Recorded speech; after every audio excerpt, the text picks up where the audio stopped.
మీరు సంపాదించిన మనీని హ్యాపీ మనీగా మార్చుకోవాలనుకుంటే విజువలైజేషన్ 2.0కి జాయిన్ అవ్వండి. నమస్తే రజిత గారు. నమస్తే ఉషా. హనుమంతు ఆ పేరు వింటేనే అనిపిస్తుంది అసలు ఎంత వరస్ట్ ఫెలో అని. ఏ రోజు ఏ వీడియోలో ఏ పర్సన్ నేను డైరెక్ట్గా కావచ్చు ఇండైరెక్ట్గా కావచ్చు మాట్లాడిన సందర్భం కానీ తిట్టిన సందర్భం కానీ లేదు. ఒక చిన్న వీడియో మనుషుల రక్తాన్ని మరిగించేలా చేస్తుందనే చెప్పుకోవచ్చు. తండ్రి కూతుళ్ళ అనుబంధం ఏదైతే ఉంటుందో, చిన్న పాప తండ్రి దగ్గరికి వెళ్ళి ఆడుకునే ప్రాసెస్ కావచ్చు, ఆయన బెల్ట్ తీస్తూ అది ఉయ్యాలలా చేసి తన మీద కూర్చోబెట్టి ఊపుదామన్న ప్రాసెస్ ఏదైతే ఉందో, దాని ఎంత వరస్ట్ లాంగ్వేజ్ యూస్ చేసి మాట్లాడారు అంటే ఆ నలుగురు వ్యక్తుల గురించి అసలు చెప్పుకోక్కర్లేదు. ఎవరైతే ఇన్ఫ్లుయెన్సర్స్ ఉన్నారో వాళ్ళు పోస్టులు పెడుతూ ఉంటుంటారు పిల్లలతో, తండ్రి కూతులకు సంబంధించి కావచ్చు, తల్లి కొడుకుకి సంబంధించింది కావచ్చు. ఒక్కసారిగా ఇది చూడగానే భయమేస్తుంది. అసలు ఏ విధంగా మాట్లాడాలి, అతన్ని ఏ విధంగా శిక్షించాలి? ఎడ్యుకేటెడ్ అవుట్ ఆఫ్ కంట్రీస్లో కూడా ఉంటారంట ఒక group, and they are belong to like ఎట్లా అంటే మూవీ ఇండస్ట్రీకి తెలిసి అట్లా ఒక మంచి పర్సనాలిటీస్ ఉన్న వాళ్ళే. ఒకప్పుడు వీళ్ళ వీడియోస్ మంచిగా ఫేమ్ అయ్యి మంచి క్రిటిసిజం, మంచి రివ్యూ రాస్తున్నారు అనే ఉద్దేశంతో మంచు మనోజ్ గారు వాళ్ళకి ఒక రిక్వెస్ట్ పంపారట. అంటే చూడండి, పంచు మనోజ్ గారు ఆ మనిషి చూసి నువ్వు బాగా చేస్తున్నావు, ఇలాగే ఒక విమెన్ ప్రొటెక్షన్, విమెన్ సేఫ్ దాని గురించి కూడా మంచి వీడియో చెయ్యి అని పంపిస్తే రెస్పాండ్ రాలేదంట. అది పక్కన పెడితే ఈ వీడియో చూసినప్పుడు అంటే ఒక మనిషి ఇంతకంటే నీచంగా మగాడు, ఇంతకంటే నీచంగా దిగజారలేడు అనేది మాత్రం చూపించారు ఈరోజు. ఆ వీడియో చూసినంతసేపు కోపము అనేది మీరు అన్నారు కదా, బ్లడ్ బాయిల్ అయ్యేది అనేది, అంత చిన్న పాప దాని మీద అసలు ఎవరి మీదనైనా మనం ఎప్పుడు ఎన్నో వీడియోలు చేసాం ఉషా. ట్రోల్ చేసే అధికారము బియాండ్ పర్సనాలిటీ, అంటే బియాండ్ లిమిట్స్ దాటి నీకు కంటెంట్ నచ్చలేదు, ఈ కంటెంట్ కాదు ఇది చెయ్యండి, ఇంతవరకే మీకు అర్హత. ఏ ఫ్యామిలీలో కాడ ఒక భార్యను కానీ ఒక కూతుర్ని కానీ లేకపోతే ఒక భర్తను కానీ మీరు ఇలా ఉండొద్దు, ఇలా అంటే విచ్చలవిడితనం గురించి మాట్లాడట్లేదు, అలా మాట్లాడొద్దు. ఎవరికి కొంచెమన్నా వాళ్ళ పర్సనాలిటీని రెస్పెక్ట్ చేయండి, అలా అంటే గౌరవించండి. ఇప్పుడు 15-20 ఏళ్ల కింద చీరలు కట్టుకున్నారు Usha, because it was a common attire. ఇప్పటికి వచ్చే వరకు చీరలో కంటే నార్మల్గా ఈ ప్యాంట్ షర్ట్లో చుడిదార్లో వేసుకుంటే కంఫర్ట్, ఎక్స్పోజింగ్ ఉండదు. ఈ ఆఫీస్లకు వెళ్ళినా ఇక్కడికి వెళ్ళినా కాస్త కంఫర్ట్గా ఉంటుంది అనే ఉద్దేశంతో అప్గ్రేడ్ అవ్వటం వరకు మనం దాన్ని సమ్మతించాలి కూడా. ఎందుకు అంటే అది స్టైల్ కాదు, అది మోర్ దాన్ కంఫర్ట్. కానీ బియాండ్ లిమిట్స్ వెళ్ళినప్పుడు ఆ తల్లిదండ్రులు, ఆ తల్లి వాళ్ళ వరకే చెప్పాలి. కానీ వాళ్ళు బయటకు వచ్చిన తర్వాత నీకు నచ్చలేదు వీడియోని పాస్ చేయి, కానీ నువ్వు క్రూరంగా చూస్తూ మదపిసాచిల్లక్క దాని గురించి కమెంట్లు చేస్తూ నువ్వు ఒక రకమైన సాడిజాన్ని ఎంజాయ్ చేస్తున్నావు అని అంటే అసలు ఫస్ట్ నువ్వు మీ ఇంట్లో ఉండడానికి సేఫ్ కాదు, మీ ఇంట్లో వాళ్ళు సేఫ్ కాదు. బికాజ్ నువ్వు ఎక్కడో అక్కడ ఆ మెంటాలిటీ చూపిస్తూ ఉంటారు. వాళ్ళ పిల్లలతో కానీ వాళ్ళ భార్యతో కానీ వాళ్ళ ఆఫీసులో కానీ చూపించారా? ఈ తత్వం ఉన్న వాళ్ళు are like safe to live with? No. ఈ వీడియో ఇప్పుడైతే ఎవరైతే చేశారో వాళ్ళ తల్లిదండ్రులు కానీ వాళ్ళ భార్యాపిల్లలు కానీ చూస్తే వాళ్ళ ముఖం మీద ఉమ్మేస్తారా? అది చెయ్యరా? ఖచ్చితంగా, డౌటే లేదు. ఇంకో విషయం తెలుసా అండి, ఇందులో ట్విస్ట్ ఏంటంటే ఆ హనుమంత్ అనే వ్యక్తి వాళ్ళ తండ్రి IAS ఆఫీసర్. ఆయనకి మొహం అసలు ఇప్పుడు అందుకే అంటారు కదా,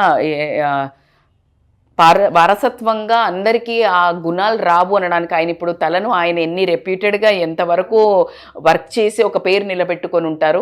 ఇట్లాంటి చండాలు ఇంత పెద్ద పెరిగినా కూడా పరువు తీస్తారు అని ఆయన ఏ రోజు కూడా ఊహించి ఉండరు. వాళ్ళ బ్రదర్ గురించి కూడా నేను విన్నాను ఒక వీడియోలో, చాలా మంచి వ్యక్తి అంట వాళ్ళ బ్రదర్. అంటే ఇక్కడ ఏమైందంటే బేసికల్గా గో విత్ ద ఫ్లో లాగా వాళ్ళు మాట్లాడుతున్నారు. వాళ్ళకి ఒక కిక్ అనేది స్టార్ట్ అయింది. మొన్న కూడా మనం ఒక వీడియో చేసాము. అది ఎట్లా ఉంటుందంటే విచక్షణ జ్ఞానము కోల్పోతారు. ఎప్పుడైతే ఇప్పుడు వీడియోస్ చేస్తున్నప్పుడు ఇన్ఫ్లుయెన్సర్స్ని కూడా మనం అందుకే కొంచెము సాయి ధర్మ తేజ్ గారు ఒక మాట చెప్పారు, ట్వీట్ చేయడం అద్భుతంగా స్పందించాల్సి, ఆయన చాలా బాగా రియాక్ట్ అయ్యారు. ఏమని చెప్పాడంటే 2 వర్గాల నుంచి మాట్లాడారు.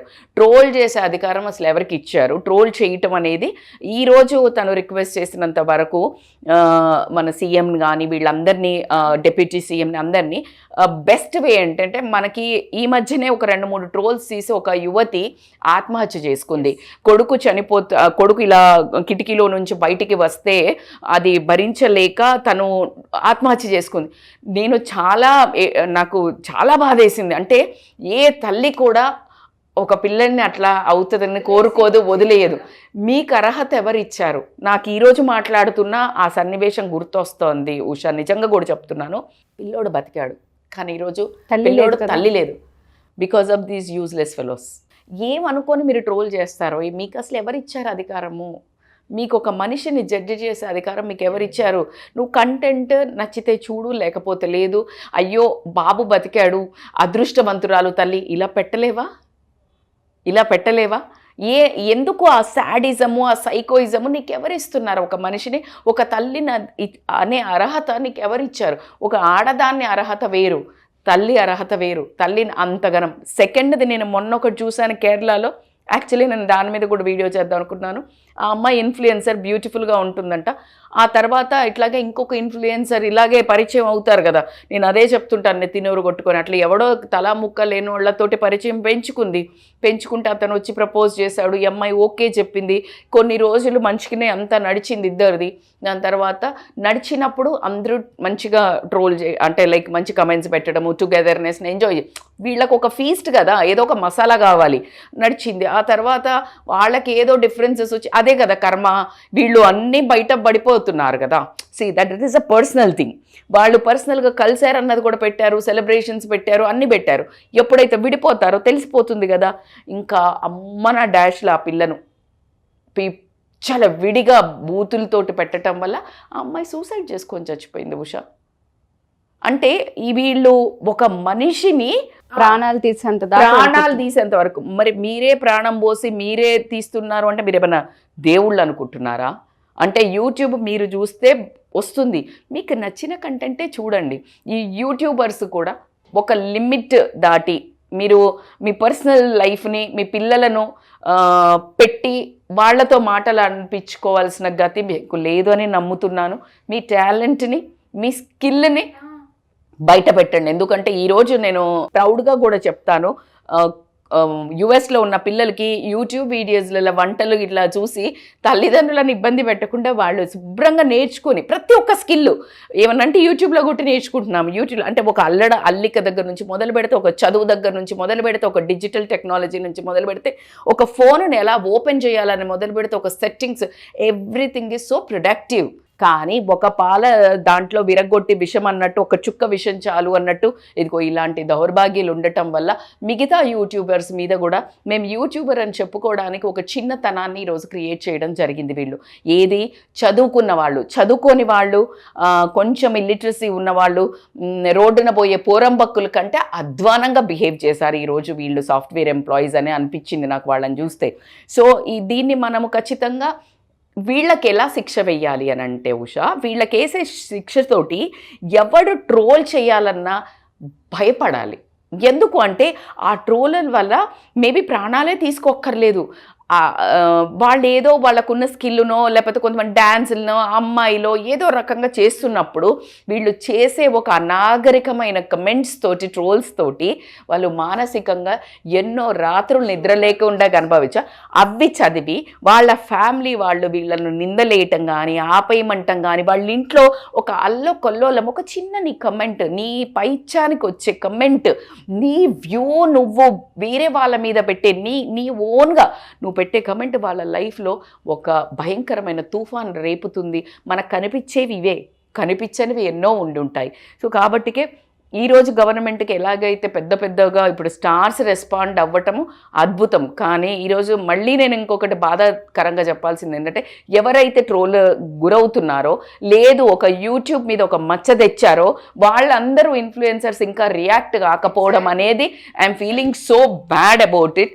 ఈరోజు నేను మళ్ళా యూట్యూబర్స్ అందరికీ రిక్వెస్ట్ చేస్తున్నాను, ఈ ట్రోలర్స్ అందరినీ మీరు ఎంత బాధపడ్డారు, మీరు ఏ ఉద్దేశంతో చేస్తున్నారు, దాన్ని వాళ్ళకి ఎందుకు రెస్పాండ్ అవుతున్నారు అనే దాన్ని మీరు చేస్తూ ఈ హనుమంతు అనే అతనికి ఎలాంటి శిక్ష వేయాలో, మీరు అనుభవించిన ఒక పెయిన్ నుంచి వచ్చే డెసిషన్ అంటారు కదా, ఆ డెసిషను ఆ జడ్జిమెంట్ మీ త్రూగా ఇవ్వండి. అప్పుడు ట్రోల్స్ అంటే ఏంటో వాళ్ళకి అర్థమవుతుంది. నవ్ ఇఫ్ యూ ట్రోల్ వాళ్ళకి అర్థమవుతుంది. మీరు చేసిన శిక్ష అంటే మీరు చేసిన తప్పుకు శిక్ష చేస్తేనే మీరు తీసేసి సారీ చెప్పాడు అని అంటే, మీరు అనాగరికంగా ఒక చిన్న పాపను పెట్టి అన్ని వల్గర్ లాంగ్వేజ్ అంటే అసలు వాడికి అసలు నోరెలా వచ్చింది అంత బూతు మాటలతోటి అనేది కూడా చాలా సిగ్గుపడాల్సిన విషయం. మరి ఈ దెబ్బతోటన్నా ఈ ఒక కలకలము ఏదైతే సాయి ధరమ్ తేజ్ రేపెత్తారో ఆ కలకలం ఇంకా కంటిన్యూ అవుతూ ఈ ట్రోల్ చేసే వాళ్ళకు గుండెల్లో కొంచెమన్నా మార్పు మనుషుల్లాగా మారతారని, మీకు నచ్చనైతే కంటెంట్ను మూవ్ చేయండి. కానీ ఎదుటి మనిషిని చూస్తూ నువ్వు ఇది ఎందుకు వేసుకున్నావు, నువ్వు ఇక్కడ ఎందుకు పెట్టుకున్నావు, బొట్టు పెట్టుకోలేదు, అరే బాబా ఇంట్లో వాళ్ళు సరిపోతలేరా నాన్న, మీరు ప్రతి ఇంట్లో వాళ్ళు సరిపోరా, ఇంట్లో వాళ్ళు సరిపోతారు, బయట ఇంటి చుట్టుపక్కల వాళ్ళు, అయినా why you guys are again back of somebody. ఒక అమ్మాయి కూడా బాడీ చూపించుకొని చేసుకుందంటే ఎంత పెయిన్తో చేస్తుందో, ఇష్టంతో చేస్తుందో మనకు తెలీదు. నీకు నచ్చలే, just move on, don't watch. కానీ ఇలాగా బాడీ షేమింగ్ చేయటం మర్చిపోయినాను. I would like to tell, Renu Desai చాలా రోజులు పిల్లల్ని చూపించలేదు, బికాజ్ షీ వాజ్ స్కేర్డ్. ఎందుకంటే ఆ ఇంపాక్ట్ పిల్లల మీద ఎక్కడ పడుతుందో అని ఆవిడ చాలా ప్రొటెక్ట్ చేసుకొని పెంచితే, ఈరోజు కొంచెం బయటకు వచ్చాక మొన్న వాళ్ళ పాప మీద కూడా కమెంట్ చేస్తే తను చాలా సీరియస్గా రియాక్ట్ అయింది. అసలు మీకు ఎవరిచ్చారో ఈ పోలికల్ని కూడా మాట్లాడే, మీరు మీ పాప ఇలా ఉందేంటి, మీరు అరే ఎవడ్రా దేవుడిచ్చిన పిల్లలు, అసలు మీరెవరు ట్రోల్ చేయటానికి. ఐశ్వర్యరాయ్ కూతురు మీద మీ అమ్మంత అందంగా లేవా, ఆ పిల్ల అవి చూస్తే ఎంత మానసికంగా కృంగిపోయి అసలు అంటే బడ్డింగ్ అంటే ఒక ఎదగాల్సిన ఒక పిల్లను ఆ మానసికంగా తొక్కి పెట్టడం వల్ల ఆమె చాలా చూసి రియాక్ట్ అయ్యి తను కేసు వేసింది యాక్చువల్గా. సో ఇలా పెద్దవాళ్ళని అంటే పిల్లల్ని చూసి వీళ్ళు అసలు ఇక్కడ కూర్చొని ఏమనుకుంటున్నారు, జస్ట్ లైక్ ఇట్ అన్నట్టు చేయడము. మొన్న ఇంకెవరో ఒక స్టార్ వాళ్ళ డాటర్ని, if I can't say yes, Rajeev Suma Kanakala వాళ్ళ డాటర్ని కూడా లైక్ సమ్హౌ ఇట్లా అంతా కమెంట్ బాడీ షేమింగ్ చేయటము, అందం మీద చేయడము, స్కిల్ మీద చేయడము, వాళ్ళు చేసే మదర్ అండ్ డాటర్ మీద చేయడము, లేకపోతే ఫాదర్ అండ్ డాటర్ చేస్తే మదర్ అండ్ సన్. అరే వాళ్ళు ఏదో ఆలోచించుకొని చేస్తున్నారు కదా, వాళ్ళ తండ్రిదో తల్లిదో వాళ్ళ ఇంట్లో వాళ్ళ ఆమోదంతో చేస్తున్నారు కదా. Who the hell you are you to judge there? If you like it accept it, if you are not liking వేరే ఏమైనా ఇబ్బందిగా ఉండి ఇంకెవరైనా కమెంట్ చేస్తారనిపిస్తే మంచిగా ఇంట్లో వాళ్ళలాగా లాషుల్లాగా పెట్టండి. కానీ ఇలాంటి చిల్లర కమెంట్స్ పెట్టి వాళ్ళ ప్రాణాలకు, వాళ్ళ నిద్రలేని రాత్రులకు మీరు కారణమైతే ఖచ్చితంగా ఇదివరకు నేను కర్మ అనుభవిస్తారు కర్మ అని చెప్పేదాన్ని, బట్ ఈరోజు చెప్తున్నాను ఖచ్చితంగా గవర్నమెంట్ స్పందిస్తుందనే వెయిట్ చేస్తాను 1000 కళ్ళతో. గవర్నమెంట్ నుంచి ఒక సైబర్ నుంచి రావాలి. ఎప్పుడైతే అది ఇమ్మీడియట్గా నోటీస్ పంపించేది ఒక నెంబర్ పెడితే ఇది తీసి స్క్రీన్ షాట్ పెట్టినట్టయితే వాళ్ళు అది కనుక్కొని వాళ్ళని ఇమ్మీడియట్గా వాళ్ళని రిమాండ్కి అట్లాంటి తరలించడం చేస్తే గనక, తరలించిన దాన్ని కూడా సోషల్ మీడియాలో చూపించినట్టయితే గనక దెన్ దీనికి అంతం ఉంటుందేమో అని నా ఉద్దేశం. థ్యాంక్ యూ సో మచ్ అండి. మీరు ఇందాక రేణు దేశాయ్ గారి గురించి అండ్ దాంతోపాటు కొంతమంది గురించి మాట్లాడుతుంటే, రీసెంట్గా ఎప్పుడైతే ఉపాసన గారి డెలివరీ అయిపోయిందో ఆ పాపను చూపించలేదు ఎక్కడ, తను భయం పట్టుకుంది. ఇన్సెక్యూరిటీ కావచ్చు, ఎక్కడ పోలుస్తారో, ఎక్కడ కొలిక్కి వస్తారో, ఏమేమి ట్రోల్స్ చేస్తారన్న భయంతో తను ఎక్కడా పాపం చూపించే ప్రయత్నం కూడా చేయలేదు. అవును, అయ్యో మొన్నెప్పుడో తిరుపతిలో కొంచెం కనిపిస్తుంది. అది ఏంట్రా బాబు, ఎవరికి ప్రైవసీ? ఆ ప్రైవసీ అని అంటే ఏంటి? అదే పోనీ అట్లా వచ్చాక కూడా మీరు వదులుతున్నారంటే పోలికలతోటి పెట్టి. ఇప్పుడు పవన్ కళ్యాణ్ గారు ఎంత బాగా చెప్పారంటే, ఆడవాళ్ళ మీద కమెంట్ చేస్తున్నప్పుడు వాళ్ళకి మనసు ఉంటుంది, వాళ్ళ ఇంట్లో ఫ్యామిలీస్ ఉన్నారు, వాళ్ళ పిల్లలు ఎట్లా రియాక్ట్ అవుతారు, అది చదువుతారు. మాకు మనసు అంటే ఒక ప్రజలకు సేవ చేద్దామని వచ్చిన మనిషిని డైరెక్ట్గా ఫ్యామిలీని టార్గెట్ చేసి మాట్లాడడం అనేది చాలా నీచత్వము అనేది ఆయన పేర్కొన్నారు. అదే రకంగా ఇప్పుడు ట్రోల్స్ని కూడా బాగా రియాక్ట్ అయ్యి రెస్పాండ్ అయ్యి దీనికి ఒక అంతాన్ని కల్పిస్తే కనుక యూట్యూబ్ వీడియోస్ చేసుకునే వాళ్ళు కూడా కొంచెం చూసుకొని చెయ్యండి. మీ ఇంట్లో పిల్లలను ఇబ్బంది పడే టట్టు విదకుండా కాకుండా మీరు మనశ్శాంతి దెబ్బ తీసుకోకుండా ఉండేటి కూడా మీరు కొంచెం ఫిల్టరైజ్ చేయండి. At the same time if చేస్తే కనుక శిక్షలు పడతాయి అనేది గవర్నమెంట్ త్వరగా రిలీజ్ చేయాలని నేను కూడా వేడుకుంటున్నాను. థ్యాంక్ యూ రజిత గారు, thank you so much. Thank you so much Usha. Suman టీవీలో మీ పర్సనల్ అండ్ బిజినెస్ ప్రమోషన్స్ కోసం కింది నెంబర్కి కాంటాక్ట్ చేయండి.